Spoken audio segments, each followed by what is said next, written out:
asalaamu calaykum waraxmat ullaahi wabarakaatu kusoo dhowaada xalaqadeena saddexaad ee barnaamijka miisaan podcast xalaqadan saddexaad waxaan doonaynaa inaan uga hadalno mowduuc aad u ballaaran kaas oo ah maxkamadda meediyaha ama warbaahinta gaar ahaan warbaahinta dadweynaha ama loo yaqaano social media waxaan doonaynaa inaan uga hadalno maxay tahay maxkamadda social media dhibaatooyinka ay keeni karto iyo siyaabaha lagu xalli karo haddaba waa maxay maxkamadda social media waa markii warbaahinta oo loogu talagalay in ay warbaahiso warkana ay daba gasho ay tifaftirto in ay dhinacyada uu quseeyo hadalkaas ay waraysato ugu xilliga lagu jirana qof kasta ayaa saxafi noqon kara waa marka ay saxaafaddii ama qofkii warka gudbinayay ama meediyey uu go'aansado in hadal laba dhinac ka socda uu mid saxan yahay isagoo aysan jirin cid xakuntay hadalkaas inuu sax yahay ama laba qof oo ishaysata mid la jirsado asaga oon haynin wax xaqiiq ah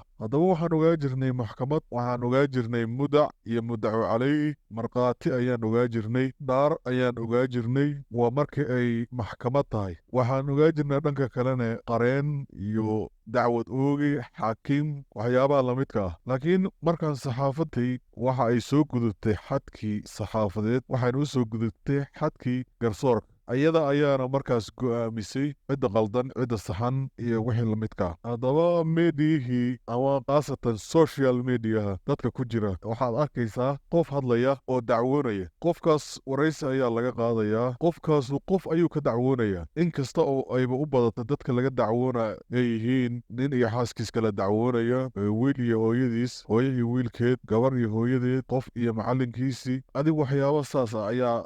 hal dhinac ayaa la waraysanaya ayadoo on marka dhinacii kale la ogaan bal waxaas maxaa ka run ah maxaa ka sax ah maxaa ka qalad ah qofkii hadalkiisa ayaa la qaadanayaa waxaad arkaysaa in dadka dhan ay wareejinayaan qofkaas hadalkiisa oo laleeyahay qofkaas waa la dulmiyey ayadoo ay dhici karto in qofkaas uu yahay daalimka minta ay u badan tahay way dhacdaa arrintaas oo qofkii daalimkaa ayaa soo hor fadhiista idaacadaha iyo miidiyaha qofkii madluumka ana wuu aamusan yahay waxaan arki jiray dad ku mahmaaha carabiinto ku nabto ayay nabiga kaaga hormartaa haddaba saxaafadda dhabta ah maxaa laga rabay markii qofka noocaas ah la waraysto in la raadiyo qofka uu ka dacwoonayo ee la yidhaha arrintaas maxaad ka leedahay qofkaas asaga ayaa beeni kara wuu rumay karaa wuuna ka aamusi karaa wuxuu dhihi karaa kama hadlaya arrintaas markaas waxaa u bannaan saxafiga ama qofka waraysigaas qaaday in uu soo daayo marar badan waxaan aragnaa qof asaga oo sheeganaya in la dulmiyey idaacadaha soo fadhiistay warkiisii muddo dheer la waday ay soo baxday inuu asagu daalimka yahay waa meesha ay ka dhahaan qof dhaawaca haddii aad aragtid ha waraysan ilaa aad ka aragto qofkii asaga dhaawacay maxaa yeele waxaa dhici karta in qofka dhaawacaasi u geystay uu dhintay uu miid yahay saacaddan haddaba dhibaatooyinka ay leedahay arrintaas maxaa ka mid ah waxaa ka mid ah marmarka qaar qof aan waxba hadlayn in dhibaato loo geysto oo la subcad dilo sida aan ognahana qofka muslimka sumcaddiisu waa qaali waxaa laga yaabaa qofkii asaga oo la dulmiyey in waraysigii looga hormaray kadibna asagii la dhegaysan waayo qofkii la dulmiyey la dhegaysan waayo oo lala jirsado qofkii wax dulmiyey waxaa dhacda marar badan in qofka warbixinada noocaasa laga gudbiyey ay soo wajahaan dhibaatooyin sida in qofka familkiisa lagu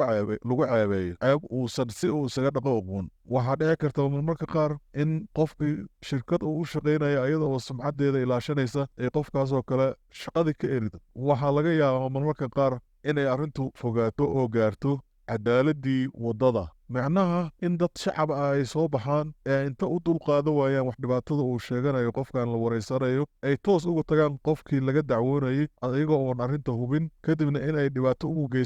geystaan waa arrimo dhaca inta badan haddaba arrimaha noocaasa sidee looga hortegi karaa marar badan waxaad arkaysaa dad waddan ka cararaya kadib markii bahdil loo geystay ama warbixinno been ah laga faafiyey ama qof uu sumcad dilay haddaba waxyaabaha noocaas ah sideen uga hortegi karnaa kow in horta la ogaado social media in aysan wada run ahayn waayadii hore inkasta oo saxaafaddu arrimaha noocan ay ku dhici jirtay mararka qaar laakiin hadallada waagii hore waxa ay soo mari jireen inta aan la baahin tifaftir dheer waayadii hore hadallada intii aan la baahin waxaa lasoo marsii jiray baaritaan badan iyo tifaftir. Haddaba waxyaabaha aan uga hortegi karna arrintaas waxaa ka mid ah kuwa horta inaan ogaano qofka runlowga ah iyo qofka beenlowga ah. Tan kale in aanan noqon dad caadifadaysan ama emotional ah oo mar kasta u diyaarsan wax kasta ay maqlaan inay ka fal celiyaan ayagoo aan hubsan waxa inay sax yihiin iyo inay qalad yihiin. waa inaan ogaanaa hadalku meesha uu dhacayo iyo ujeeddada laga leeyahay iyo qofka soo tabinaya in aan wax qiyaasi karno kadibna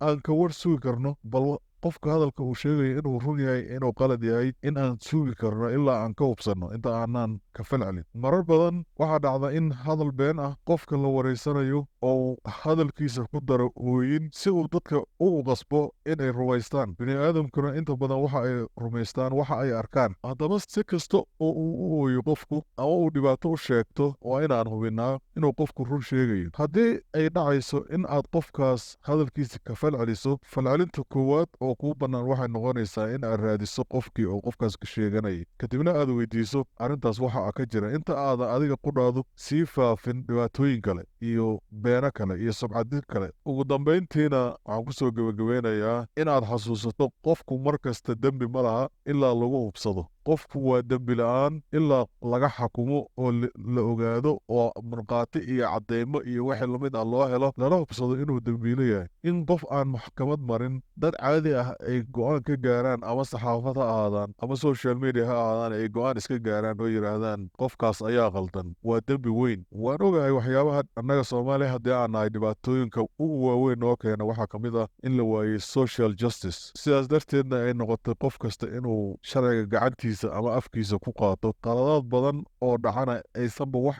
cawaaqiba keenin. waxaa kaloo cajiib ah in qof maalin kasta been soo wariya iyo dad inta la waraysto dhibaato sheeganaya kadibna dhahaya baranka ayay ahayd. qofka arrimahaasoo kale soo gudbinaya in weli la dhegaysanayo hadalladiisana la rumaysanayo naftirkeeda ayaa nasiib darro kale ah. qof shalay been kuu sheegay maalin kalena been kuu sheegay sideed uga rumaysataa oo hadalkiisa ku dhegaysataa maalin kasta. waxaa jira social media dad lagu yaqaano propagandaha iyo beenta iyo sheekooyinka la alifo iyo waraysyada beenta iyo waxyaabaha noocaasa. waxaa laga yaabaa inay ka mid yihiin dadka ugu taageerayaasha badan ama ugu daawashada badan iyo waxyaabo lamid ah. haddaba warku wuxuu isugu imaanayaa wax kasta oo aragto ha aaminin ilaa aad ka hubiso. mawduuceelana intaas ayuu ka egyahay.